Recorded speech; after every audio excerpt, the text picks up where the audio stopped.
పేరు డాక్టర్ ఆసిఫ్ హనీఫ్ అండి. నేను ఇక్కడ లంగర్ హౌస్ రినోవా హాస్పిటల్లో హెడ్ ఆఫ్ ద డిపార్ట్మెంట్ లాగా పనిచేస్తున్నాను. దిస్ ఈజ్ యాక్చువల్గా కోర్ ఆర్థోపెడిక్స్ అండి. Orthopedics is equal to managing fractures. This is the core question which you have asked. బేసికల్గా ఇది చాలా బ్రాడ్ టాపిక్. అంటే మనకు బాడీలో ఎన్నో బోన్స్ ఉన్నాయి, ఎన్ని రకాల ఫ్రాక్చర్స్ అవుతాయి, ఎన్ని రకాల ట్రీట్మెంట్ ఉంది. సో కానీ ఇప్పుడు అంత డీటెయిల్గా మనం వెళ్ళేము. ఒక బేసికల్గా సింప్లిఫైడ్ చెప్పాలంటే మన వ్యూవర్స్కి, ఫ్రాక్చర్ అనేది బోన్లో ఏదైనా క్రాక్ వచ్చేస్తే మనం దీన్ని ఫ్రాక్చర్ అంటాము. ఈ ఫ్రాక్చర్ అనేది మనకు అన్డిస్ప్లేస్డ్ ఉండొచ్చు, అంటే జస్ట్ చిన్న క్రాక్ ఉండొచ్చు, లేదంటే చిన్న ఒక ఫ్యూ మిల్లీమీటర్స్ ఇటు అటు 0.5 సెంటీమీటర్ ఇటు జరిగింది అనొచ్చు, మోడరేట్ డిస్ప్లేస్మెంట్ ఉండొచ్చు, లేదంటే కంప్లీట్ ఫ్రాక్చర్ ఇట్లా అయిపోతుంది. అప్పుడప్పుడు స్కిన్ కూడా కట్ అయిపోయి బోన్ బయటకు వచ్చేసి దాన్ని ఓపెన్ ఫ్రాక్చర్స్ అంటారు. ఇది ఒక బ్రాడ్ క్లాసిఫికేషన్ అనొచ్చు మనం.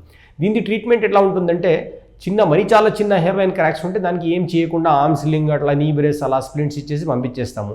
లేదంటే ప్లాస్టర్ వేయచ్చు, లేదంటే మనం కొంచెం రెడ్యూస్ చేసి సెట్ చేసి ఇమ్మొబిలైజ్ చేయొచ్చు. Otherwise we can operate these fractures.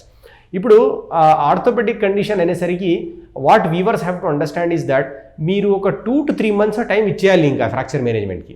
ఎందుకంటే మనకు నార్మల్గా అన్లైక్ అదర్ డిసిప్లిన్స్, వేరే సర్జరీస్ కనుక మీరు చూసుకుంటే, ఫర్ ఎగ్జాంపుల్ క్యాటరాక్ట్ సర్జరీ ఉంది.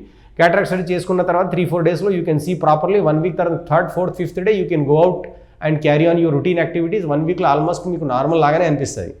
అండ్ అపెండిక్స్ సర్జరీ ఉంది, ఫర్ ఎగ్జాంపుల్ అపెండిక్స్ తీసేశారు. ఒక 3-4 days, 5 days రెస్ట్ తీసుకున్న తర్వాత you can eat anything and you can simply go around and carry on your work. కానీ ఆర్థోపెడిక్స్లో అలా లేదు. ఒక్కసారి ఫ్రాక్చర్ అయిందంటే చెయ్యి అయినా సరే కాలు అయినా సరే you have to give 3 months of your time, around 3 months on and average చెప్తున్నాను మీకు, around 2 to 3 months of your time for the fracture healing. ఎందుకంటే bone healing is going to take a lot of time. అప్పుడప్పుడు screws, implants, rods ఉంటాయి, దానికి ప్రాపర్గా manage చేయాల్సి ఉంటుంది. లేదంటే స్క్రూస్ కెన్ బ్యాక్ అవుట్, మళ్ళీ మనకు ఇద్దరు వంకర అవుతే వంకర జాయిన్ అవ్వడానికి ఛాన్సెస్ ఉంటాయి.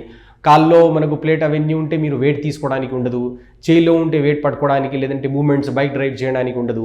So there are so many things as far as these fractures are concern. కానీ ఇప్పుడు by the latest techniques whatever we are using and latest equipment, latest implants వల్ల ఓవరాల్గా ఫ్రాక్చర్ ట్రీట్మెంట్కి చాలా డీసెంట్ అవుట్కమ్ ఉందండి.